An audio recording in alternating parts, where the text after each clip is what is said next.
ஆசீர்வாதங்களை வந்து நீங்க நினைக்கிறது மாதிரி சுலபமா என்ன பண்ண முடியாது. இது என்னோட இந்த ஜெனரேஷனுக்கு சொல்றேன், வாலிப தம்பிக்கு தங்கச்சிங்க சொல்றேன். உங்க அப்பா அந்த ஆசீர்வாதத்தை பெற்றிருக்கிறாருன்னா சுலபமா பெறல. உங்க அம்மா அந்த ஆசீர்வாதத்தை சுலபமா பெறல.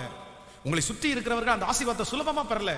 நான் அம்மாவுடைய ஆசீர்வாதம் உங்களுக்குள்ள இருக்கிறதுனால, அப்பாவுடைய ஆசீர்வாதம் இருக்கிறதுனால நீ அந்த அளவுக்கு நீங்கள் பாடுபட வேண்டாம். ஆனா சுலபமா கிடைச்சா சில நேரத்தில் நீங்க உதறி தள்ளிடுவீங்க. அதனால கடினமான பாதையில சில நேரத்தில் கர்த்தர் நடத்துகிறதற்காக கர்த்தருக்கு ஸ்தோத்திரம் பண்ணுங்க. ஆமென் சொல்லுங்கள். ஹல்லேலூயா. எத்தனை பேர் ஆமோதிக்கிறீர்கள்? சிலருக்கு நம்முடைய பிள்ளைகள் ரொம்ப சொகுசா வளரணும்னு நமக்கு நிறைய பேருக்கு ஆசையா இல்லையா? நம்ம நிறைய பேர் ஜெபிக்கிறது எப்படி ஜெபிக்கும் தெரியுமா? நான் பட்ட கஷ்டம் என் பிள்ளை படக்கூடாது ஆண்டவரே, நான் பட்ட கஷ்டம். நான் சொல்றேன், உண்மையிலே அந்த ஜெபம் தவறு என்னை பொறுத்த வரைக்கும். இல்லை, நம்ம பட்ட கஷ்டத்தை நம்முடைய பிள்ளைகள் படாமல் இருக்கிறது ஒன்றும் சந்தோஷம். ஆனால் அவனுக்கு சொல்லியாவது சொல்லணும், இல்லை இந்த மாதிரி நான் கஷ்டப்பட்டேன் அப்படின்னு.